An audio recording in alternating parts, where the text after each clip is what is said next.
আমওয়াতান, যেই সমস্ত বান্দাগুলি, যেই সমস্ত মানুষগুলি আমার রাস্তায় আমার দিনকে বিজয়ী করার জন্য, আমার ইসলামকে বিজয়ী করার জন্য, আমার কোরআনকে সমাজে প্রতিষ্ঠা করার জন্য, দিনকে ছড়ায় দেওয়ার জন্য যারা বদরের প্রান্তে যেমন গিয়েছেন সাহাবায়ে কেরাম, নিজের জীবনের দিকে তাকান নাই, সৈন্যের সংখ্যার দিকে তাকান নাই, মাত্র 313 জন সাহাবী লড়াই করেছেন 1000-এর বিরুদ্ধে। জীবনের পরোয়া না করে আল্লাহ রাব্বুল আলামিনের দ্বীনের সাথে নিজের জীবনকে যারা কোরবানি করে দিয়েছেন, আল্লাহ রাব্বুল আলামিন তাদের উদ্দেশ্যে বলছে, বাল আহইয়াউ ইনদা রাব্বিহিম ইয়ারযুকুন, তোমরা ওই সমস্ত শহীদদেরকে তোমরা মৃত বলো না, ওরা জীবিত এবং ওরা আমার কাছ থেকে রিজিক প্রাপ্ত, তারা রিজিক পায়, তারা কবরের মধ্যে ঘুমায় ঘুমায় খাদ্য পায়, ওরা আহার গ্রহণ করে, ওরা মৃত নয়, ওরা জীবিত। অসংখ্য দৃষ্টান্ত পৃথিবীর বুকে আছে শহীদদের। এখান থেকে বেশ কিছু বছর আগে কোন একটি দেশে একজন সাহাবীর লাশ পাওয়া গেছিল। আকার আকৃতিতে আমাদের মতো মিনিমাম 10 জন মানুষের সমান একটি সাহাবীর লাশ। সেই সাহাবীর যে স্থানে মুফাসসিরগণ একটা অনুমান করেছেন তিনি সাহাবী হবেন, ওনার যে স্থানে আঘাত লাগছিল, যে স্থানে তিনি জখম হয়েছিলেন, রক্ত বের হচ্ছিল কপাল দিয়ে, ঠিক 1400 বছর 1450 বছর পরেও একই স্থান দিয়ে অনবরত রক্ত বের হচ্ছে। মানুষেরা সুন্দর করে মুছে দিচ্ছেন, আবার নতুন করে রক্ত বের হচ্ছে। এটা কিভাবে সম্ভব? যদি তারা রিজিক প্রাপ্ত না হয়, তাদেরকে আল্লাহ যদি না খাওয়ায়, তাহলে এটা সম্ভব? সম্ভব। বিশ্বনবী জনাব মুহাম্মদুর রাসূলুল্লাহ সাল্লাল্লাহু আলাইহি ওয়াসাল্লাম একটি অভিযান প্রেরণ করলেন, গোয়েন্দা বাহিনী প্রেরণ করলেন দেশের পরিস্থিতি জানার জন্য। আমাদের দেশে যেমন বিভিন্ন সেক্টরে অসংখ্য গোয়েন্দা বাহিনী থাকে, দেশকে সন্ত্রাস নির্মূল করার জন্য বিভিন্ন সেক্টরে বিভিন্ন জায়গায় বিভিন্নভাবে গোয়েন্দারা থাকে, অবস্থান করতে থাকে।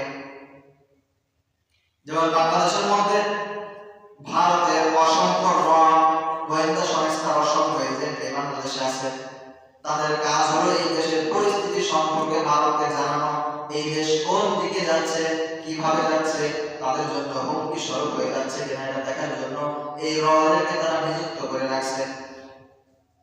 এমনিভাবে অসংখ্য দেশে, পৃথিবীর প্রত্যেক দেশে গোয়েন্দা সংস্থা আছে। প্রত্যেকটা দেশ চায় তার প্রতিবেশী থেকে নিরাপদে থাকার জন্য, এই জন্য গোয়েন্দা সংস্থা প্রয়োজন হয়। বিশ্বনবী 10 জন সাহাবীকে দিয়ে একটি গোত্রের নিকট প্রেরণ করলেন গোয়েন্দাগিরি করার জন্য, কিছু খবর নিয়ে আসার জন্য। এই 10 জনের মধ্যে ছিলেন হযরতে খুবাইব রাদিয়াল্লাহু তাআলা। একটা পর্যায়ে নির্দিষ্ট জায়গায় চলে গেছেন, যাওয়ার পর কিছু লোক, কিছু মানুষ তাদের উপস্থিতিকে তারা বুঝতে পারলো যে গোয়েন্দারা অথবা মদিনা থেকে কিছু মুসলমান আমাদের মধ্যে প্রবেশ করেছে। তারা যখন বুঝতে পারলো, সাহাবায়ে কেরামদের বালুর উপরে হাঁটলে যে পায়ে ছাপ পড়ে, এই পায়ের ছাপ অনুসরণ করতে করতে এই 10 জন সাহাবীকে তারা একটা পর্যায়ে নাগাল পেয়ে গেল। সাহাবায়ে কেরাম যখন ইসলাম নিয়েছিলেন, ওই সময় ওনারা আহার করেছিলেন মদিনার কিছু খেজুর। ওই কাফের বাহিনীরা যখন খেজুরের বীজটি পরীক্ষা করে জানতে পারলো এই খেজুরগুলো মদিনার খেজুর, অর্থাৎ যেই বাহিনীগুলো আসছে 10 জনের, এরা সকলে মদিনা থেকে আসছে এখানে গোয়েন্দাগিরি করার জন্য, আমাদের খোঁজ খবর নেওয়ার জন্য। এটা যখন তারা বুঝতে পারলো, পিছনে ধাওয়া করলো। 10 জন মুজাহিদ, 10 জন সাহাবায়ে কেরাম একটা টিলার উপরে অবস্থান করলেন। এরা 100 তীরন্দাজ, সাহাবীরা মাত্র 10 জন। শুধু খোলা তরবারি হাতে হয়তো থাকতে পারে। সাহাবায়ে কেরামদের উদ্দেশ্য করে বললেন, তোমরা যদি আত্মসমর্পণ করো আমাদের কাছে, তাহলে তোমাদেরকে আমরা ছেড়ে দেব, তোমাদেরকে হত্যা করব না। এই 10 জনের মধ্যে যে নেতা ছিলেন, লিডার যিনি ছিলেন, আমির যিনি ছিলেন, তিনি বললেন, কখনোই না কাফেরদের কাছে আমরা আত্মসমর্পণ করবো না। তারা তীর দিয়ে আঘাত করলো। 7 জন সাহাবা ওই জায়গায় শহীদ হয়ে গেলেন, শাহাদাত বরণ করলেন। বাকি থাকলেন 3 জন। এর মধ্যে যায়েদ রাদিয়াল্লাহু তাআলা আনহু একজন সাহাবী ছিলেন, আর একজন ছিলেন হযরত খুবাইব রাদিয়াল্লাহু তাআলা। আর এই তৃতীয় নম্বর ব্যক্তি তারা আত্মসমর্পণ করলো। শেষ পর্যায়ে যখন অবস্থা বেগতিক আত্মসমর্পণ করলো। আত্মসমর্পণ করার পর তাদের যে তীর ধনুক ছিল, ধনুকের পিছনে যে রশি, এটা খুলে ওনাদের হাত বাঁধলো। তৃতীয় জন সাহাবী বললেন, তোমরা তো আমাদের সাথে প্রতারণা করেছো, তোমরা আমাদেরকে পরে যখন করেছো আত্মসমর্পণ করার জন্য, আমরা আত্মসমর্পণ করেছি, কিন্তু তোমরা আমাদের হাত বাঁধলে কেন? এটা তো আমাদের সাথে তোমরা প্রতারণা করেছো, করেছো।